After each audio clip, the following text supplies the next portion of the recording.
उत्तराखंड संभागीय परिवहन प्राधिकरण द्वारा टैक्सी मैक्सी सवारी गाड़ियों की ऑटोमेटिक फिटनेस प्राइवेट कंपनी द्वारा कराए जाने के विरोध में पंचकुरी टेम्पो ट्रैवलर वेलफेयर सोसाइटी के कार्यालय पर टैक्सी मैक्सी महासंघ के संरक्षक संजय चोपड़ा की अध्यक्षता में बैठक का आयोजन किया गया।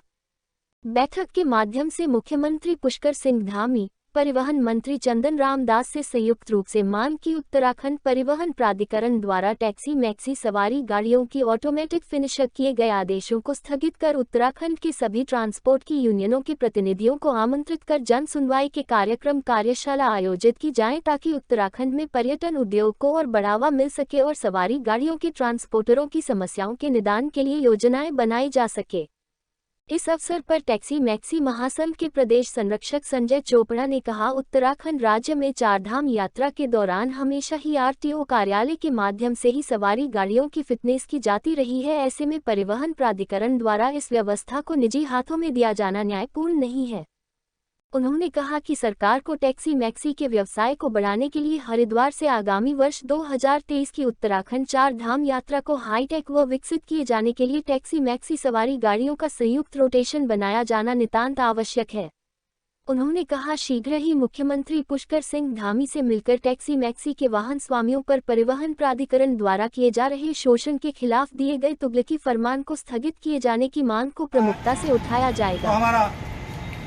ड्राइवर भाई, हमारा चालक भाई, आप लोगों को है कि आनंद में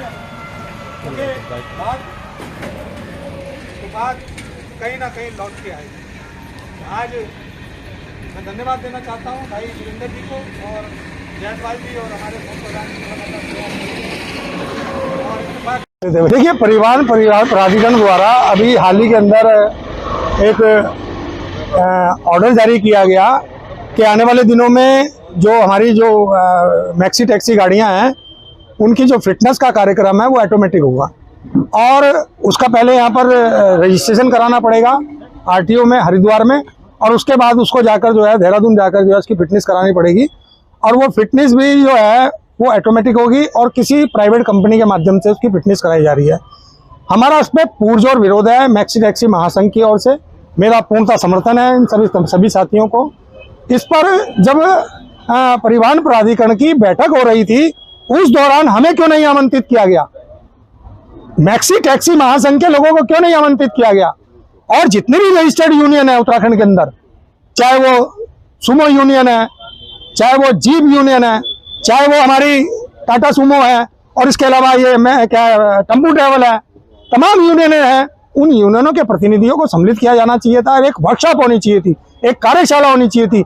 क्या ये इस प्रकार का प्लान उत्तराखंड के अंदर लागू किया जा सकता है या नहीं? मैं कहना चाहता हूं आपके माध्यम से, इसे जनहित में सरकार जो है वापस ले और माननीय मुख्यमंत्री जी से हम गुहार करेंगे इस विषय को लेकर, उनसे निवेदन करेंगे, करबद्ध प्रार्थना करेंगे कि उत्तराखंड के अंदर इस प्रकार का प्लान चलने वाला नहीं है, इस प्रकार की स्कीम चलने वाली नहीं है। अगर भविष्य में इस प्रकार की अगर योजना बनती है तो ये योजना आरटीओ में ही होनी चाहिए, ना कि प्राइवेट संस्था को दी जानी चाहिए। यदि अगर ये योजना और ये कार्यक्रम अगर प्राइवेट संस्था को दिया जाता है तो और ज्यादा उत्पीड़न होगा, और ज्यादा गाड़ियों का गड़बड़ घोटाला होगा, क्योंकि आने वाले सीजन में आप देखेंगे सबसे ज्यादा गाड़ियां पंजाब से, हरियाणा से, दिल्ली से, इधर की गाड़ियां सबसे ज्यादा आती हैं और उनकी गाड़ियों के आने के कारण हमारा व्यापार ठप हो जाता है, हमारा व्यापार चौपट हो जाता है। आपको चाहिए सबसे पहले मैक्सी टैक्सी गाड़ियों के तमाम प्रतिनिधियों को इकट्ठा करके इसका संयुक्त रोटेशन बनाए, छोटी गाड़ियों का संयुक्त रोटेशन बनाए और संयुक्त रोटेशन हरिद्वार से चलना चाहिए, बसों का जैसे ऋषिकेश से चल रहा है। मैंने पूर्व में भी मांग की थी, हमें आमंत्रित किया जाना चाहिए, हमारे विचारों को लिया जाना चाहिए और हमारे विचारों को लेने के बाद में तब इस पर कोई प्रतिक्रिया आनी चाहिए सरकार की ओर से। इसका पुरजोर विरोध रहेगा। आज हमने प्रतीकात्मक रूप से बैठक की है, आने वाले दिनों में और योजना बनाई जाएगी, माननीय मुख्यमंत्री जी से गुहार की जाएगी और मुख्यमंत्री से आग्रह करके इस योजना को जनहित में वापस लेने के लिए हर प्रकार के कार्यक्रम किए जाएंगे। धन्यवाद। बैठक में जैसे हमारे सब वाहन स्वामी पीड़ित हो रहे हैं, इस तरह से उत्तराखंड में 6 सेंटर ये फिटनेस सेंटर बनाए जाने की बात ये कह रहे हैं, फिलहाल एक चालू कर रहे हैं। लोग पीड़ित तो ही है, उसमें अंदर ही बता रहे हैं, अंदर ही व्यवस्था देंगे, अंदर ही कार्य होंगे, सब पैसा लूट मार के कार्य है। और मैं कहना चाहता हूँ सरकार से, जिन रिश्तेदारों को द्वारा ये अपना सेंटर शुरू कर रहे हैं या जिन करीबों को इन्होंने सेंटर दे दिए हैं, उनकी जांच कराई जाए इसे दोबारा से एक बार सोचा जाए, इस पर पुनर्विचार किया जाए। ये उत्तराखंड में अभी पहल करने की आवश्यकता नहीं है। उत्तराखंड की जनता वैसे भी 2 साल के बाद पहला सीजन का चला है, इन्हें समय दिया जाए और अन्य प्रदेशों की तरह यहाँ भी इसे बंद किया जाए, फिलहाल ना चालू किया जाए।